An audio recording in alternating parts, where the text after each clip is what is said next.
नमस्कार दोस्तों, यदि आपको भी चेन्नई सुपर किंग्स और कोलकाता नाइट राइडर्स के बीच खेला गया आईपीएल 2024 का 22वां मुकाबला पसंद आया हो तो इस वीडियो को एक लाइक जरूर कीजिएगा। जी हां दोस्तों, आईपीएल 2024 का 22वां मुकाबला और अब तक का सबसे रोमांचक सांसों को रोक देने वाला महामुकाबला आज आईपीएल इतिहास की दो सबसे बड़ी टीम है चेन्नई सुपर किंग्स और कोलकाता नाइट राइडर्स के बीच एमए चिदम्बरम स्टेडियम में चेन्नई में खेला गया। ऐसे में मुकाबले की शुरुआत हुई चेन्नई के टॉस जीतने को लेकर। जी हां दोस्तों, आज के इस रोंगटे खड़े कर देने वाले महामुकाबले में कप्तान ऋतुराज गायकवाड़ ने टॉस जीता और पहले गेंदबाजी करने का फैसला किया और विपक्षी टीम कोलकाता को बल्लेबाजी के लिए आमंत्रित किया।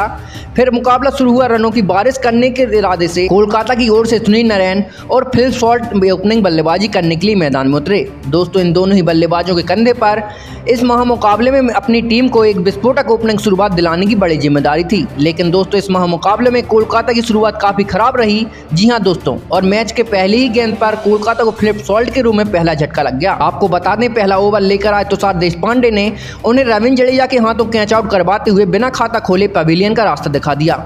ऐसे में दोस्तों, जल्दी ही पहला विकेट गिर जाने के बाद अब मैदान में उतरे रघुवंशी। लग रहा था जल्दी ही पहला झटका लगने के कारण दोनों ही बल्लेबाज अब सूझबूझ के साथ बल्लेबाजी करेंगे। लेकिन दोस्तों, सुनील नारायण जो इस काफी अच्छी विस्फोटक बल्लेबाजी कर रहे हैं, जिन्होंने चेन्नई के खिलाफ भी आज अपना वही रंग दिखाया और दूसरे ओवर से चेन्नई की गेंदबाजों की पिटाई करनी शुरू कर दी और मैदान में चौके जड़ते हुए महज 4 ओवर में ही टीम को 50 रन के पार पहुंचा दिया। दोस्तों, दूसरी छोर से रघुवंशी का बल्ला भी पावर प्ले में आज खूब बोल रहा था, जिस कारण धुआंधार शुरुआत मिलने के चलते पावर प्ले के 6 ओवर में कोलकाता ने आज 55 रन स्कोर बोर्ड पर लगा दिए थे। दोस्तों, पावर प्ले में आज एक बार फिर कोलकाता को एक ताबड़तोड़ शुरुआत मिल चुकी थी। ऐसे में जरूरत थी मैदान में खड़े दोनों ही बल्लेबाजों को इसी रन गति से स्कोर को आगे बढ़ाने की। लेकिन दोस्तों, पावर प्ले के बाद मैच का 7वां ओवर लेकर आए रविंद्र जडेजा ने इस जोड़ी को तोड़ दिया। जी हां दोस्तों, और ओवर की पहली ही गेंद पर रघुवंशी को एलबीडब्ल्यू आउट करते हुए कोलकाता को दूसरा झटका दे डाला।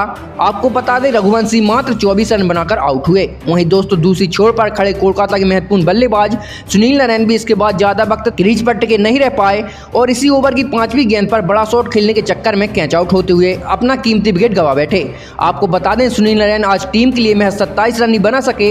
ऐसे में दोस्तों, एक के बाद एक बड़े झटके लग जाने के बाद अब मैदान में उतरे कप्तान श्रेयस अय्यर और वेंकटेश अय्यर। लेकिन दोस्तों, रविंद्र जडेजा का तूफान रुकने का नाम ही नहीं ले रहा था। जी हां दोस्तों, क्योंकि एक ओवर बाद रविंद्र जडेजा ने एक बार फिर अपना जादू बिखेर दिया और इस बार उनके शिकार बने वेंकटेश अय्यर, जिन्हें जडेजा ने डेरेन मिचेल के हाथों कैच आउट करवाते हुए मैच 3 रन पर पवेलियन का रास्ता दिखाया। दोस्तों, हर मैच में गेंदबाजों पर ढाबा बोलने वाली कोलकाता की टीम का बल्लेबाजी क्रम आज चेन्नई की तूफानी गेंदबाजों के सामने धराशायी हो चुका था, क्योंकि 4 प्रमुख बल्लेबाज अब पवेलियन लौट चुके थे। ऐसे में अब कप्तान अय्यर का साथ देने के लिए मैदान में उतरे रमनदीप सिंह। लेकिन दोस्तों, विकेट गिरने के चलते अब कोलकाता का स्कोर बोर्ड काफी धीमा हो चुका था। दोनों ही बल्लेबाज बड़ा शॉट खेलने का प्रयास तो कर रहे थे, लेकिन बेहतरीन गेंदबाजी के चलते हुए उसमें सफल नहीं हो पा रहे थे, जिस कारण दबाव बढ़ता जा रहा था। और इसी दबाव का फायदा उठाया मैच का 12वां ओवर लेकर आए महेश तीक्ष्णा ने, जिन्होंने ओवर की 5वीं गेंद पर रमनदीप सिंह को सीधा क्लीन बोल्ड करते हुए कोलकाता को एक और बड़ा झटका दे डाला। आपको बता दें, रमनदीप सिंह 13 रन बनाकर आउट हुए और इसी के साथ कोलकाता को 5वां झटका भी लग गया। दोस्तों, कोलकाता का आधा बल्लेबाजी क्रम पवेलियन लौट चुका था और राज की बात यह थी कि आज मैदान में ऋतुराज गायकवाड़ की जगह महेंद्र सिंह धोनी कप्तानी करते हुए नजर आ रहे थे और जिसका असर मुकाबले में साफ तरीके से नजर भी आ रहा था। जी हां दोस्तों, क्योंकि 5 विकेट गिर जाने के चलते कोलकाता पूरी तरीके से दबाव में आ चुकी थी। ऐसे में अब अंतिम 4 ओवर का खेल बाकी था। श्रेयस अय्यर का साथ देने के लिए मैदान में रिंकू सिंह उतर चुके थे, जिन्हें बड़े शॉट खेलने की जरूरत थी। लेकिन दोस्तों, 16वें ओवर में रन तो आए नहीं, पर रिंकू सिंह के रूप में कोलकाता को एक और बड़ा झटका जरूर लग गया। आपको बता दें, रिंकू सिंह आज 14 गेंदों में मात्र 9 रन की खराब पारी खेलकर आउट हो गए। दोस्तों, कोलकाता की स्थिति बद से बदतर होती जा रही थी। ऐसे में अब मैदान में उतरे सबके चाहते विस्फोटक बल्लेबाज आंद्रे रसेल।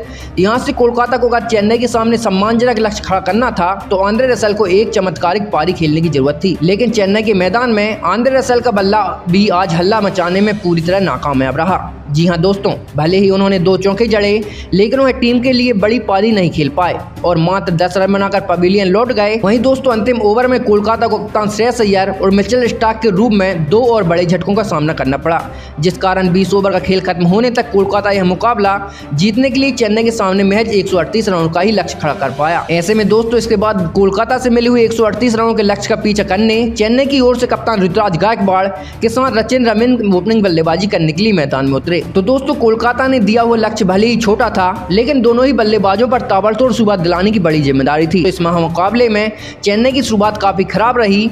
जी हाँ दोस्तों, भले ही मैच के तीसरे ओवर में रचिन रवीन के बल्ले से 3 करारे चौके देखने को मिले, परंतु अगले ही ओवर में वह अपना धैर्य खो बैठे और गेंद को सीमा रेखा के पार पहुंचाने के चक्कर में वेंकटेश अय्यर के हाथों कैच आउट होते हुए अपना विकेट गंवा दिया। आपको बता दें रचिन रवीन मात्र 15 रन बनाकर आउट हुए। ऐसे में जल्दी ही पहला विकेट गिर जाने के बाद ऋतुराज का साथ देने मैदान में उतरे डेरेन मिचेल।